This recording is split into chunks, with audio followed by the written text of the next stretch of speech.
Extra normal, los enigmas de Jesucristo.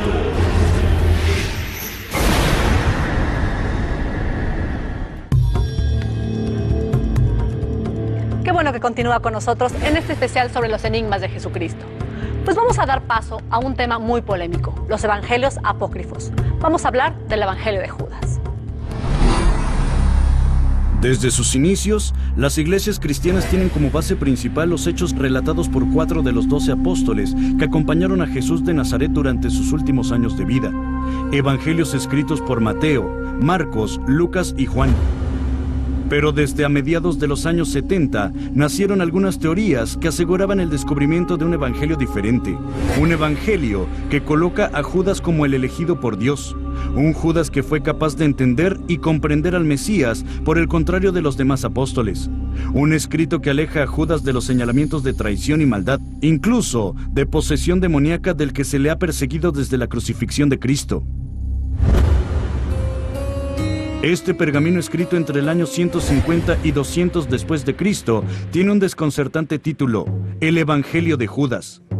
Aunque existen varias teorías sobre el hallazgo del antiguo pergamino, la más aceptada es que un granjero que buscaba tesoros en algunas cuevas de Egipto se encontró con una cámara mortuoria en donde además de restos humanos se encontraba una caja de piedra. Esta caja contenía un antiguo pergamino con cubierta de cuero que posteriormente inquietaría a eruditos, arqueólogos y religiosos. El camino que recorrió el pergamino hasta llegar con los expertos que descifrarían su contenido fue largo. Se dice que el granjero vendió el evangelio en el mercado de antigüedades a un coleccionista, el cual solo sabía que tenía en su poder un escrito bastante antiguo. Un libro que por su antigüedad trató de vender en $3 millones a 3 eruditos que, a pesar de que se interesaron mucho en rescatar y preservar el documento, carecían de la cantidad que solicitaba el coleccionista.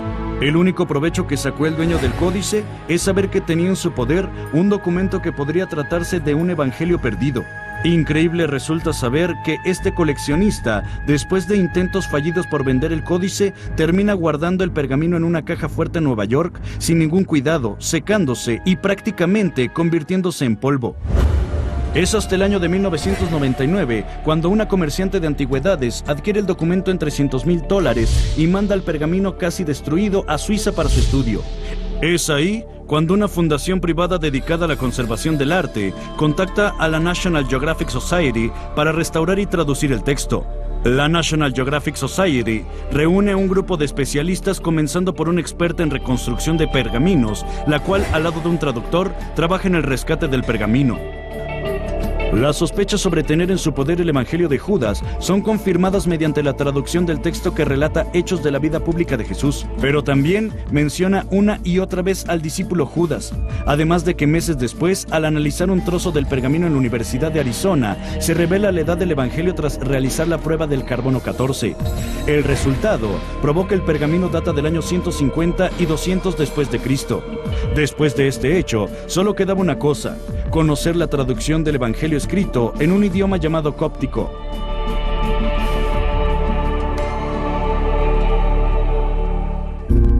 Según la investigación de National Geographic Society, los 4 evangelios reconocidos fueron escritos entre los años 60 y 100 después de Cristo. Un personaje de esa época, llamado Irineo, es quien los valida y deja de lado a 26 evangelios que creyó que no tenían la suficiente cronología de hechos cristianos. Entre ellos estaba el Evangelio de Judas, el que no solo no fue tomado en cuenta, sino que fue prohibido y tachado de herejía. Incluso, Irineo ordenó que fuera borrado de la historia. La investigación destaca que conforme pasaban los años y se iban escribiendo los evangelios de Mateo, Marcos, Lucas y Juan, la imagen de Judas cada vez se criticó más, pues pasó de ser un apóstol poco popular hasta un traidor. Incluso, en el evangelio de Juan se mencionó a Judas como la encarnación del mal. Pero, ¿por qué fue prohibido por Irineo este evangelio según Judas? La respuesta es que en este evangelio se muestra a un Judas amigo de Jesús. Se señala que fue el único en comprender realmente la obra del Mesías, con frases supuestamente dichas por Jesús como: tú serás el apóstol maldito para los demás, pero serás más grande que todos ellos. Tú sacrificarás al hombre en el que yo vivo. En estas líneas se muestra a un Jesús planeando su captura y ejecución. Es decir, Jesús no habría sido traicionado, sino que había ordenado a Judas que lo entregara a los romanos. Pero este evangelio tiene algo aún más diferente a los demás, ya que en las iglesias cristianas destacan la crucifixión y la resurrección de Cristo como base de su personalidad teológica, y este evangelio termina justamente con la captura y juicio del Nazareno. Esta es una investigación arqueológica que ha desatado un sinnúmero de diferencias, ya que en ella se trata de limpiar el nombre de una de las personas más atacadas, condenadas y maldecidas de todos los tiempos, Judas Iscariote, el hombre que traicionó a Jesús por unas monedas, el hombre que se quitó la vida al no soportar el remordimiento, un hombre que según este documental habría sido el preferido, el más cercano a Jesús, el único en que Jesús pudo confiar su sacrificio. Impactante, ¿no? Octavio, ¿podría ser posible que Judas fue el discípulo más apegado a Jesucristo y él era el que más lo entendía?